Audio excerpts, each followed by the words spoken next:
தொழிலாளர் குடும்பங்கள் கல்வி பொருளாதார நிலைகளில் உயர்ந்து உன்னத நிலை பெற நெஞ்சார வாழ்த்துகிறேன் என்று முதலமைச்சர் மு.க.ஸ்டாலின் மேதின வாழ்த்து கூறியுள்ளார். இது தொடர்பாக முதலமைச்சர் ஸ்டாலின் வெளியிட்டுள்ள மேதின வாழ்த்து செய்தியில், தொழிலாளர்களுக்காக திமுக ஆட்சியில் கொண்டு வந்த சிறப்பு திட்டங்களை பட்டியலிட்டு வாழ்த்து தெரிவித்துள்ளார்.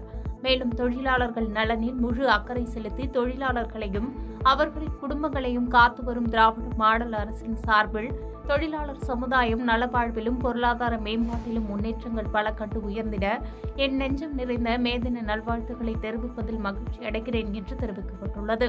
இதேபோன்று அதிமுக பொதுச் செயலாளரும் எதிர்க்கட்சித் தலைவருமான எடப்பாடி பழனிசாமி மேதின வாழ்த்து தெரிவித்துள்ளார். உழைக்கும் கரங்களின் ஒற்றுமையை உணர்த்தி உழைப்பின் பெருமையை உலகிற்கு பறைசாற்றும் தொழிலாளர் தினமாகிய மேதின திருநாளில் தொழிலாளர் பெருமக்கள் அனைவருக்கும் எனது உலகணிந்த மேதின நல்வாழ்த்துக்களை மகிழ்ச்சியோடு தெரிவித்துக் கொள்கிறேன் என தெரிவித்துள்ளார். மன்னார்குடி அரசு மருத்துவமனையில் போதை ஆசாமி ஒருவரின் அட்டகாசத்தால் மருத்துவ பணியாளர்களும் பொதுமக்களும் பாதிப்புக்கு ஆளானதாக வரும் செய்தி கவலை அளிக்கிறது என்று எதிர்க்கட்சித் தலைவர் எடப்பாடி பழனிசாமி கண்டனம் தெரிவித்துள்ளார். இது தொடர்பாக அவர் வெளியிட்டுள்ள எக்ஸ் தளப்பதிவில், போதைப்பொருள் புழக்கம் குறித்த தனது தொடர் எச்சரிக்கைகளுக்கு செவிமடுக்காமல் திமுக அரசு செயலற்று இருந்ததன் விளைவே தற்போது தமிழ்நாட்டில் போதைப்பொருள் பயன்பாட்டால் அதிகரிக்கும் குற்ற செயல்களும் பொதுமக்களுக்கான இடையூறுகளும் என்று குற்றம் சாட்டியுள்ள எதிர்க்கட்சித் தலைவர் எடப்பாடி பழனிசாமி, கடந்த சில நாட்களாக போதைப் பொருட்களால் ஏற்படும் சட்டம் ஒழுங்கு சீர்கேடு குறித்த செய்திகள் பெருமளவு அதிகரித்துள்ள நிலையில் இனியாவது இதுபோன்ற சம்பவங்கள் நிகழா வண்ணம் போதைப்பொருள் புழக்கத்தை தடுத்து சட்டம் ஒழுங்கை சீர்படுத்துமாறு முதலமைச்சர் மு.க.ஸ்டாலினுடன் வலியுறுத்தியுள்ளார்.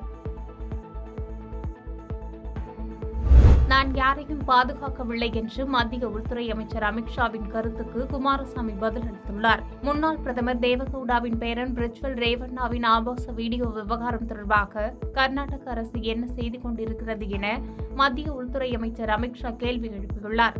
இந்நிலையில் முன்னாள் முதலமைச்சரும் மதசார்பற்ற ஜனதா தள தலைவருமான குமாரசாமி இன்று செய்தியாளர்களை சந்தித்தார். அப்போது தெரிவித்த அவர், நாங்கள் அவரை பாதுகாக்கப் போவதில்லை, கடும் நடவடிக்கை எடுப்போம். இந்த விவகாரத்தில் அரசாங்கத்தின் பொறுப்பு அதிகம்.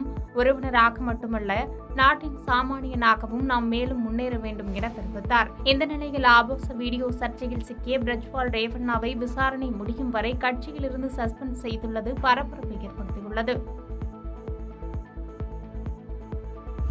இந்தியாவில் போடப்பட்ட கோவிஷீல்டு தடுப்பூசியால் பக்கவிளைவு ஏற்படும் அபாயம் இருப்பதாக வெளியான தகவல் அதிர்ச்சியை அளித்துள்ளது. சீனாவில் உருவான கொரோனா வைரஸ் உலகம் முழுவதும் பரவி பெரும் பாதிப்பை ஏற்படுத்தியது. இதையடுத்து கொரோனா தடுப்பூசியை பல்வேறு நாடுகள் கண்டுபிடித்தன. இதில் இங்கிலாந்தை சேர்ந்த அஸ்ட்ராஜெனகா நிறுவனம் மற்றும் ஆக்ஸ்போர்ட் பல்கலைக்கழகம் இணைந்து தடுப்பூசியை உருவாக்கின. இந்த தடுப்பூசி இந்தியாவில் கோவிஷீல்டு என்ற பெயரில் விநியோகிக்கப்பட்டது. இந்தியாவில் சுமார் 175 கோடிக்கும் அதிகமாக கோவிஷீல்டு தடுப்பூசி செலுத்தப்பட்டது என மத்திய சுகாதாரத்துறை தெரிவித்திருந்தது. இதற்கிடையில் அஸ்ட்ராஜெனகா தடுப்பூசியால் உயிரிழப்புகளும் பக்க விளைவுகளும் ஏற்படுவதாக நீதிமன்றத்தில் வழக்கு தொடரப்பட்டது. பிரிட்டன் நீதிமன்றத்தில் அஸ்ட்ராஜெனகா நிறுவனம் தாக்கல் செய்த ஆவணத்தில் கோவிஷீல்டு தடுப்பூசி மிகவும் அரிதான சந்தர்ப்பங்களில் டிடிஎஸ் என்ற பக்க விளைவை ஏற்படுத்தும் என ஒப்புக்கொண்டது.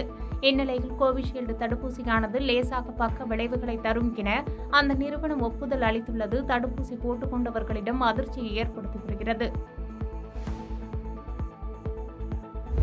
இசையும் மொழியும் பரஸ்பரம் செய்து கொள்ளும் போதுதான் கலை வெற்றி பெறுகிறது என வைரமுத்து கூறியதற்கு கங்கை அமரன் கடுமையாக சாடியுள்ளார். சென்னையில் நடைபெற்ற நிகழ்ச்சியில் பேசிய கவிஞர் வைரமுத்து, ஒரு பாடலில் இசை பெரியதா மொழி பெரியதா என்பது ஒரு பெரிய சிக்கலாக பேசப்பட்டு வருவதாக குறிப்பிட்டார்.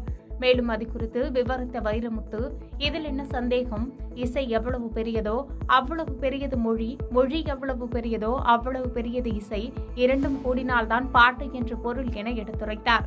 சில நேரங்களில் இசையை விட மொழி சிறந்ததாகவும் சில நேரங்களில் இசை சிறந்ததாகவும் திகழ்கிற சந்தர்ப்பங்களும் உண்டு என்று கூறிய வைரமுத்து, இதை புரிந்து கொண்டவன் ஞானி, இதை புரிந்து கொள்ளாதவன் அஞ்ஞானி என்றார்.